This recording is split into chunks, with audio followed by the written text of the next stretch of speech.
मुंबईत सुरू असलेल्या मराठा आरक्षणासाठीच्या आंदोलनावर दिल्लीचं सुद्धा लक्ष आहे।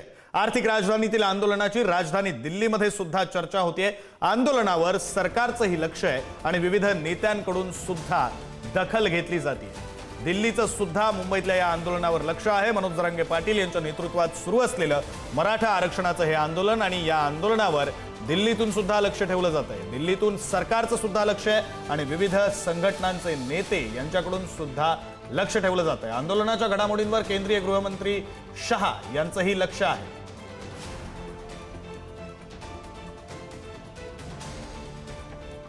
मुंबईमध्ये मागच्या 5 दिवसांपासून मनोज जरांगे पाटील हे उपोषणाला बसलेले आहेत। आजच्या त्यांच्या उपोषणाचा हा 5वा दिवस आहे आणि या सगळ्या घडामोडींवर दिल्लीचं सुद्धा लक्ष आहे। थेट राजधानी दिल्लीतून या सगळ्या घडामोडींवर लक्ष ठेवलं जातंय। केंद्रीय गृहमंत्री अमित शहा यांचंही लक्ष आहे। इतकंच नाही तर विविध संघटनांचे नेते यांच्याकडून सुद्धा या आंदोलनाकडे लक्ष आहे। काही संघटनांनी आपला पाठिंबा सुद्धा जाहीर केलेला आहे।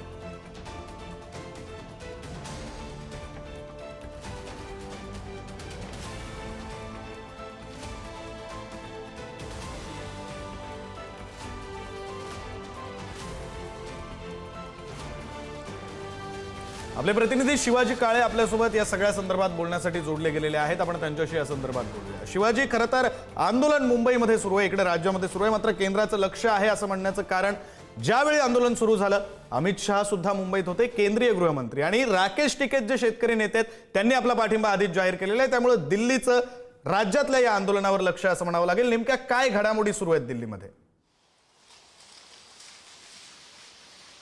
विक्रांत, खरं जर पाहिलं तर मुंबई ही देशाची आर्थिक राजधानी आहे। त्यामुळं राजधानी मुंबईमध्ये ज्या कुठलीही घटना घडली तर त्याचे पडसाद दिल्लीवरती उमटतात। खास करून आर्थिक राजधानी असल्यामुळं तर जरांगे यांच्या आंदोलनाची दखल दिल्लीमध्ये घेतली जाणं अपेक्षित आहे। या संदर्भामध्ये केंद्रीय गृहमंत्री अमित शहा जेव्हा महाराष्ट्रात आले ते त्याच दरम्यान जरांगे यांचं आंदोलन मुंबईमध्ये धडकलं होतं आणि त्या दृष्टिकोनातून त्यांनी आंदोलनाच्या मागण्या या संदर्भामध्ये भाजप नेत्यांकडून माहिती घेतली होती। दुसरीकडे कायदा सुव्यवस्थेच्या संदर्भामध्ये देखील वेगवेगळ्या ज्या यंत्रणा असतात यांच्याकडून देखील माहिती घेतली जाते।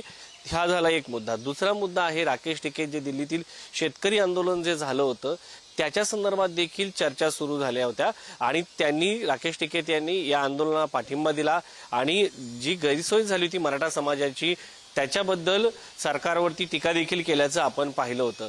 या सगळ्यामध्ये आता मुंबईमध्ये जरांगे यांचं सुरू असलेलं आंदोलन आणि राकेश टिकैत यांनी दिल्लीमध्ये जे शेतकरी नेत्यांनी सगळ्यांनी मिळून जे आंदोलन केलं होतं या दोघांची तुलना होताना आपल्याला या ठिकाणी पाहायला मिळत आहे। तर एकंदरीत जर पाहिलं तर त्या आंदोलनामधील आणि या आंदोलनामधील धाकताई एक आहे आणि महत्वाचा धागा जो आहे तो शेतकरी आहे, कारण मराठा समाज हा शेतकरी आहे आणि इकडे जाट समाज जो होता तो देखील शेतकरी आहे, अशी एक चर्चा या ठिकाणी पाहायला मिळाली। तिसरा मुद्दा होता वकील वर्गामध्ये। त्यांच्याशी जेव्हा आपण चर्चा करत होतो त्यामध्ये मराठा समाजाचा हा जो पेच निर्माण झालेला आहे तो संविधानिकरित्या सोडणं गरजेचं आहे आणि ती सोडवणूक करताना कोणकोणते मुद्दे हाताळणं आवश्यक आहे या संदर्भामध्ये पाहायला मिळालं। काही वकिलांचं म्हणणं यासाठी केंद्रानं घटना दुरुस्ती करून जो इंदिरा साहनी खटल्यामध्ये निकाल देण्यात आलेला आहे आणि आरक्षण हे अपवादात्मक असतं असं जे सांगण्यात आलेलं आहे त्याच्यामध्ये बदल करायचा असेल तर केंद्राने यामध्ये घटना दुरुस्ती करणं अपेक्षित आहे असं देखील काही लोकांचं म्हणणं होतं। दुसरीकडे हैदराबाद गॅझेट जे आहे त्याच्या संदर्भात चर्चा सुरू होत असताना जे आडनावं संख्या महत्वाची नाही तर त्याच्यामध्ये आडनावं असणं अपेक्षित आहे, त्यामुळे देखील अडचणी येऊ शकतात असं काही वकिलांचं म्हणणं आहे। तर एकंदरीत जर पाहिलं तर कायदा सुव्यवस्था पासून जरांगे पाटील यांच्या ज्या मागण्या आहेत याची वैधता या संदर्भात चर्चा सुरू आहे। दुसरीकडे जर मराठा समाज खरंच ओबीसी मध्ये जर आला तर ओबीसी समाज जो उर्वरित आहे आणि